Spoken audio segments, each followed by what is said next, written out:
छोटी सी गांव में राघव नाम का एक किसान रहता था। उसके पास अपना एक छोटा सा खेत था जिस पर वो खेती बाड़ी कर अपने परिवार का गुजारा कर रहा था। एक बार की बात है, गांव में भयानक सूखा पड़ा। अधिकतर बारिश पर निर्भर ये गांव पूरी तरह सूख गया। आसपास कोई नहर और नदी भी नहीं थी। सारे गांव में हाहाकार मच गया। कुछ लोग तो गांव छोड़कर जाने भी लगे। जैसा सूखा इस साल पड़ा है, ऐसा आज तक मैंने अपने जीवन में कभी नहीं देखा। अब तो मुझे भी चिंता सताने लगी है। तू क्या कहती है शिखा? मुझे तो बहुत चिंता हो रही है। कुएं का पानी भी तलहटी पर जाकर लग गया है। घंटे लाइन में लगती हूँ, तब कहीं जाकर एक बाल्टी पानी घर के लिए ला पाती हूँ। गांव वाले गांव छोड़कर जा रहे हैं। सोच रहा था कि कुछ दिनों के लिए हम भी कहीं और जाकर मेहनत मजदूरी कर लेते हैं। उतना घर अपना होता है जी, इस तरह कहाँ दर बदर भटकेंगे। और फिर अभी हमारा आदित्य भी तो मात्र 6 महीने का ही है। राघव सोच में पड़ जाता है। उसके परिवार में उसकी पत्नी और दूध मुहा बच्चा था। शिखा से बात करने के बाद राघव अपने दोस्त के साथ खेतों की तरफ निकल जाता है। राघव, मैं तो कल अपने परिवार को लेकर यहाँ से निकल जाऊंगा। तेरी भाभी को मैंने बोला था, लेकिन वो तो गांव छोड़ना ही नहीं चाहती। कह रही थी यहाँ से निकल तो जाएंगे, लेकिन जब सर पर छत नहीं होगी तो गुजारा कैसे करेंगे। लेकिन अब क्या करूं, तेरा तो छोटा सा परिवार है। थोड़ी देर दोनों दोस्त वही खड़े बातें करते रहते हैं। फिर सोमवीर राघव के गले लगकर अपने घर की तरफ चला जाता है। राघव वही अपने खेतों के पास बैठ जाता है। चिलचिलाती तपती दोपहरी में राघव धरती पर बैठा अपने खेत को देख रहा था। आंखों में आए आंसू पोंछकर वो उठ जाता है और घर की तरफ चला जाता है। तभी उसे किसी आदमी की आवाज सुनाई देती है। जैसा सूखा आज पड़ा है, आज से 80 साल पहले भी ऐसा ही सूखा पड़ा था। तब मैंने भी गांव छोड़ने का इरादा कर लिया था, लेकिन फिर मुझे एक बहुत पहुंचे हुए महात्मा मिले और उन्होंने मुझे कुल्हाड़ी दी और कहा कि ये कुल्हाड़ी जादुई है, इससे तुम जो चाहे कर सकते हो। लेकिन उसी रात बड़ी जोरदार बारिश हो गई। हम सब लोगों ने अपने खेतों में काम करना शुरू कर दिया और ये कुल्हाड़ी मैंने अपने खेत में लगे हुए शीशम के पेड़ के नीचे छुपा दी। मैं कई दिनों से देख रहा था कि बारिश आ जाए तो सब सही हो जाए, लेकिन मुझे नहीं लगता कि इस साल बारिश होगी। जा बेटा, वो कुल्हाड़ी निकाल ले। ये कहकर वो आवाज बंद हो जाती है। राघव बहुत देर तक पुकारता रहता है, लेकिन कोई आवाज नहीं होती। राघव अपने खेत में खले हुए शीशम के पेड़ के पास जाता है। मैं तो बचपन से खेतों में खेती करता आ रहा हूँ। शीशम के पेड़ के नीचे भी कितनी खुदाई हुई है। अगर कोई कुल्हाड़ी होती तो क्या आज तक मिलती ना? और अगर सचमुच में कुल्हाड़ी हुई तो जमीन भी तो कितनी सूखी हो रखी है।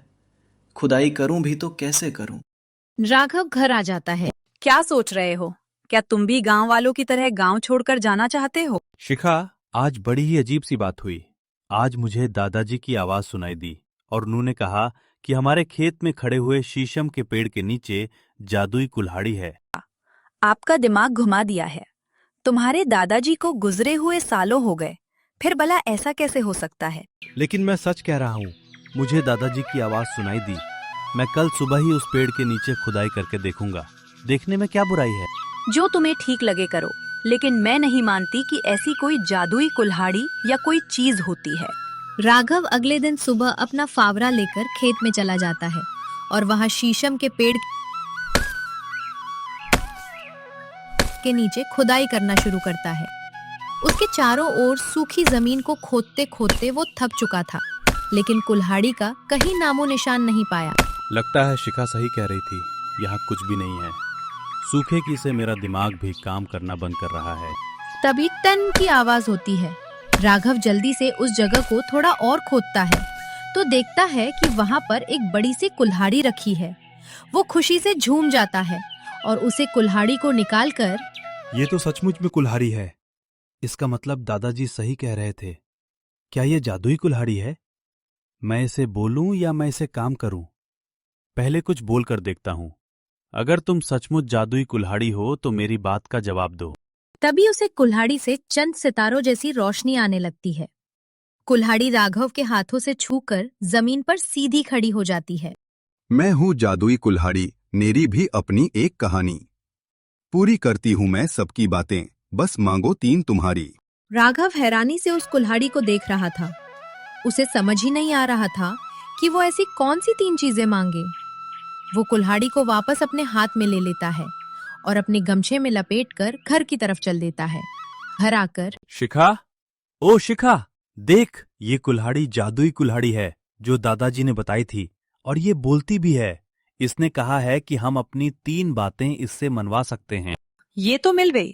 फिर आपने क्या सोचा है, क्या मांगना है? ऐसा करो, खूबसूरत सोना चांदी हीरे जवाहरात मांग लो।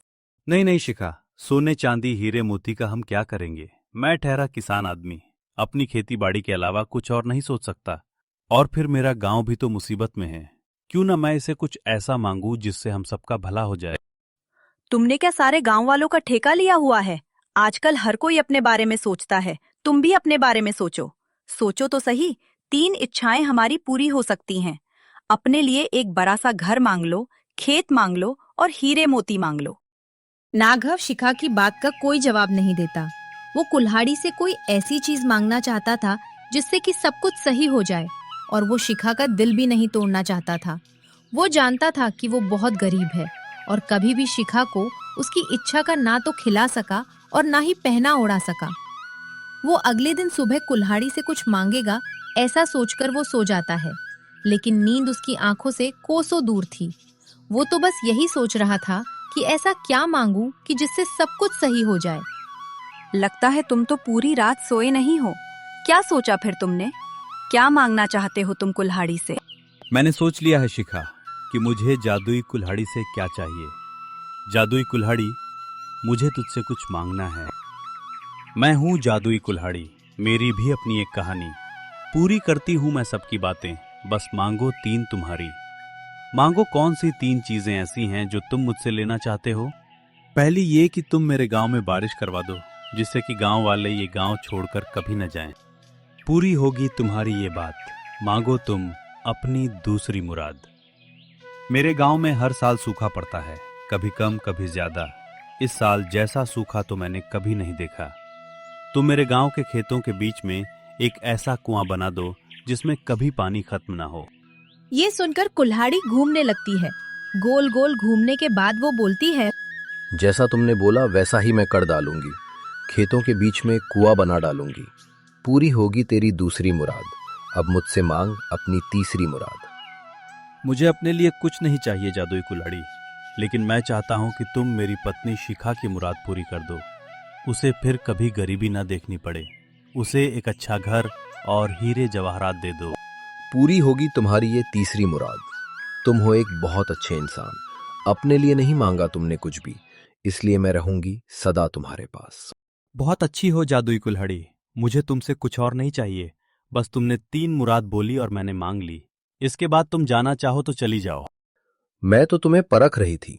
अगर तुम अपने लिए ही सब कुछ मांगते तो मैं चली जाती, लेकिन तुम्हारे मैन में कोई भी लालच नहीं है, इसलिए अब मैं हमेशा तुम्हारे पास ही रहूंगी।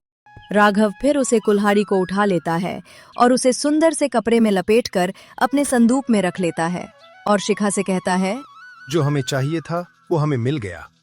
कभी जिंदगी में किसी जरूरतमंद को जरूरत हुई तो हम ये कुल्हाड़ी उसे दे देंगे। आज मुझे तुम पर बहुत गर्व हो रहा है। तुमने सबसे पहले गांव वालों का सोचा। मैं सच कहती हूँ, मेरे मन में तो लालच आ गया था, लेकिन जो कुछ भी तुमने कहा वो बिल्कुल सच है। जिससे सबकी भलाई होती है वही काम हमें दिल से खुशी देता है। उसी रात गांव में जोरदार बारिश होती है।